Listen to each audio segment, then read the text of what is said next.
Donc bonjour à tous, bienvenue sur ma chaîne Philippe est dans le pré. Merci de tous vos soutiens. Alors, pour la fin de la semaine, pour samedi, je suis invité à plusieurs rencontres. Je vais rencontrer au moins 2 anciens candidats à la présidentielle sur Paris. C'est des rendez-vous qui avaient été calés depuis longtemps. Et le soir, je ne sais pas si eux ils seront présents, il y a une conférence où des agriculteurs sont invités et moi je suis invité et je vais pouvoir intervenir sur une conférence sur l'agriculture à Paris. Quelle est la place des revendications des animalistes et des environnementalistes dans les contestations par rapport au modèle agricole actuel? Donc plusieurs agriculteurs sont conviés, dont moi. Donc c'est très intéressant d'être présent à ces débats. Pourquoi? Parce qu'il y a des propositions concrètes à faire. Il y a un débat général sur l'agriculture, plus largement au niveau mondial, puisqu'on produit 2800 millions de tonnes de céréales au niveau mondial, 1150 millions de tonnes de légumes, 600 millions de tonnes de produits laitiers, 340 millions de tonnes de viande, tout confondu, viande, hein, bovine, porc et volaille, et 115 millions de tonnes dans le monde de fruits. Donc, parmi les écologistes ou les animalistes, certains font des propositions pour aller vers des modèles avec plus de céréales. Alors, moi, je vais rappeler les enjeux indispensables des animaux sur les territoires, bien entendu, puisque sans animaux, les écosystèmes, ça ne peut pas fonctionner. Et puis, rappeler avant tout débat, que quel que soit le modèle économique et les proportions de viande, de fruits, de légumes ou de céréales, il y a un maître mot avant de démarrer le débat. Le revenu. Les volumes, oui, mais avec des revenus. Qu'on fasse des volumes de fruits, de légumes, de céréales ou de viande bovine, ça ne sert à rien si on crève dans nos exploitations. Donc j'y vais surtout pour ça. D'accord? Ensuite, débattre des modèles, ça, il n'y a pas de problème. On est tous capables de débattre du modèle agricole. Alors, 2 autres points. Un premier, il est lié à l'actualité. Ensuite, c'est pourquoi on en est là et les propositions, que j'ai déjà fait, mais je me répète. Vous avez vu que la FNSEA souhaite un plan de cessation d'activité pour les agriculteurs en difficulté. Je vois dans l'article, en particulier dans le sud-ouest. Moi, j'avais compris qu'un syndicat était là pour représenter tous les agriculteurs et défendre tous les types d'agriculture sur le territoire national, qu'on soit en outre-mer, dans le sud, dans le nord ou dans l'ouest, en particulier dans le sud-ouest. Je ne sais pas ce que les gens du sud-ouest, ils ont fait à nos instances syndicales et politiques.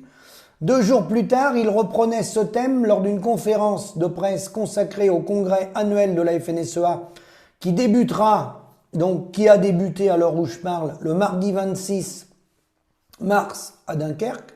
Acceptons de dire que les banques ne veulent pas soutenir certains profils d'agriculteurs en difficulté. L'État doit apporter son concours à l'arrêt d'activité. Avant d'ajouter, je n'utiliserai pas le mot plan social car il est trop connoté. Combien de fermes vont encore disparaître en France dans les prochains mois? L'hémorragie devrait se poursuivre.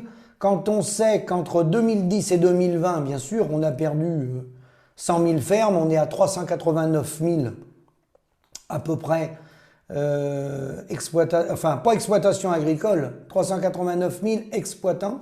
Hein, voilà. Quand la FNSEA, elle milite pour un agrandissement des exploitations agricoles et une augmentation des tailles des élevages, gage de productivité accrue à ses yeux. Oui, donc, il demande, là il y a une grosse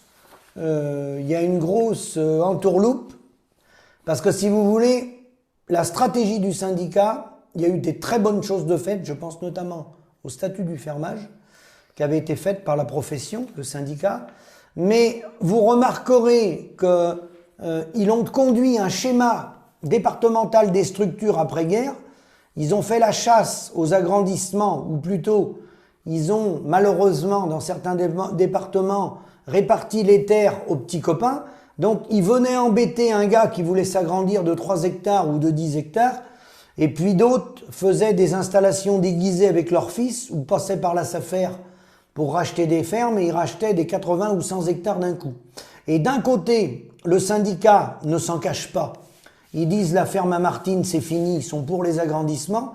Et d'un autre côté, sur les territoires depuis l'après-guerre, via les chambres d'agriculture, via les CDOA, Comité départemental d'organisation des structures agricoles, avant ça s'appelait les commissions départementales des structures, par département, ils font la chasse aux agrandissements, parce qu'ils avaient eu le consigne dès les années 60-70 de faire la chasse aux agrandissements, parce qu'en ayant beaucoup d'agriculteurs, beaucoup de dossiers à instruire, chambre d'agriculture, DDT, etc., plus il y a de dossiers à instruire, plus on fait tourner la masse salariale du syndicat et des chambres d'agriculture, mais en contrepartie, ils sont pour tous les traités de libre-échange, ils sont pour le modèle néolibéral, ils sont pour les fermes plutôt de 1000 à 3000 hectares. Donc là, il y a une contrariété, et puis vous l'aurez tous remarqué, vous qui êtes agriculteurs, vous êtes nombreux à m'envoyer des mails et des SMS que vous avez été embêtés dans votre vie pour des structures, pour des surfaces minimes qui étaient dans votre commune, proches de vos terres, et qu'à côté de ça, vous avez vu des agrandissements à tout va. Donc, 2 poids, 2 mesures. Donc, ils reconnaissent, alors ils parlent, ils veulent pas parler pour prononcer le mot plan social. C'est bizarre parce que vous prenez les journaux des chambres d'agriculture depuis 30-40 ans, ils ont toujours dit que ça fonctionnait l'agriculture. Que ceux qui avaient des problèmes économiques, c'était des mauvais techniquement et qu'il fallait qu'ils changent de métier. Que ceux qui savaient travailler, y arrivaient. Alors, c'est bizarre parce que là, vous voyez, moi je vais vous dire, les gens, moi j'ai côtoyé des gens dans ma vie, des agriculteurs qui étaient dans le quart supérieur, vous savez, ceux qui font les grilles là, dans les centres de gestion avec les quarts supérieurs, et les quarts supérieurs, ils sont partis. Voyez-vous, ils gagnaient tellement d'argent qu'ils ont changé de métier. Ils ont été dans une autre profession, hein, ils se sont dit on va arrêter, on va aller enfiler des perles ailleurs, plutôt que de ramer dans une profession où il n'y a pas de marge digne de ce nom. Alors, ce modèle agricole, vous savez où il nous a conduit. Le pire, c'est que dans ce modèle mondialisé, ils ont absolument rien prévu. Ils ont absolument rien prévu. Aujourd'hui, il y a une loi, la loi 2004, du 13 août 2004, la loi 2004-811, hein, de modernisation de la sécurité civile, qui s'inscrit dans le changement de modèle agricole pour créer des nourricières au niveau local, à l'échelon des territoires, hein, pour protéger les populations et permettre de reprendre la facturation pour les agriculteurs qui nourrissent les populations, entretiennent les paysages et assurent une nourriture saine et locale, qu'elle soit bio, et ce qui est important, c'est qu'elle soit locale. Et là, on coche toutes les cases.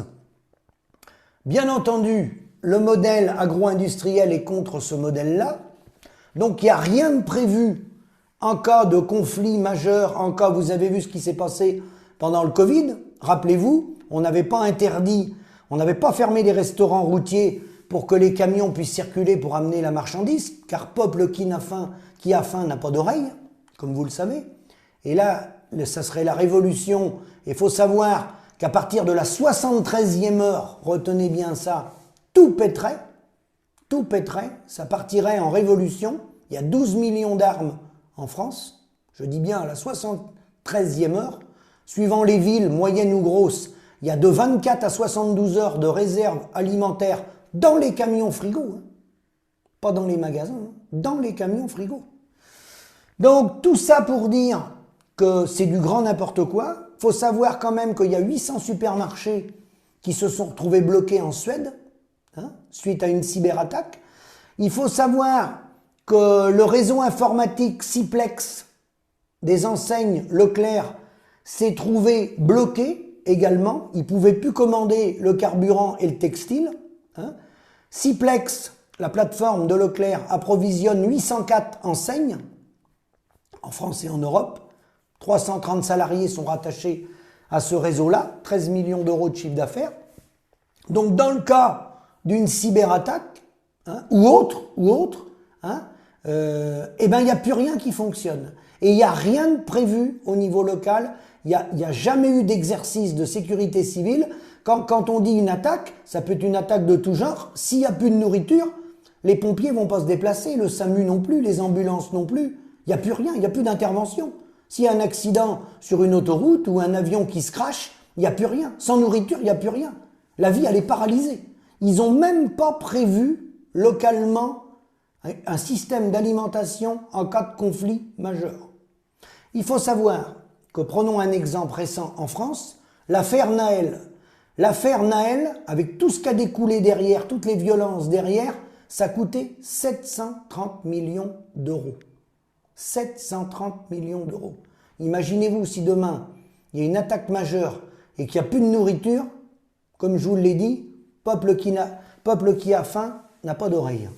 Alors, pour terminer ma vidéo, il est bien évident qu'il faut changer le modèle.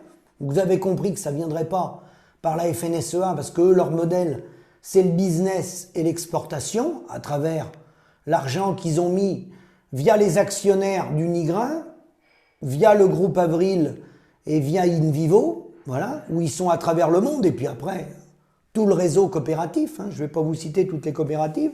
Donc le modèle des nourricières rattaché au territoire local, je dis bien bio et conventionnel, hors de question d'opposer le bio et le conventionnel. Surtout ne pas commettre ces erreurs-là. Travaillons localement. La solution, c'est bien celle-là. Le modèle des nourricières avec SOS Mère, avec un tissu d'élus pour travailler avec les collectivités locales sur une nourriture saine. Pour du commerce sous la base, ensuite le commerce international, il faut qu'il soit sur la base de la coopération entre les États, de gré à gré, sur la base de la charte de la Havane. Et ensuite, une fois qu'on a fait tout ça, l'agriculteur reprend sa facture, mais il faudra, dans cette économie moderne où les fossés se sont creusés et il y a des écarts terribles socialement entre notre activité et les autres secteurs d'activité qui certes font plus de valeur ajoutée, je pense à l'armement, je pense à la high-tech, un tas de nouveaux métiers, parce que c'est normal, on est en évolution permanente, et la société crée des nouveaux métiers, et c'est bien, et quand ces nouveaux métiers dégagent une valeur ajoutée 2, 3, 4 fois supérieure à la nôtre, eh bien au bout du bout, si on veut qu'une économie fonctionne, et qu'on travaille les peuples en harmonie les uns avec les autres, il faut un rééquilibrage sectoriel.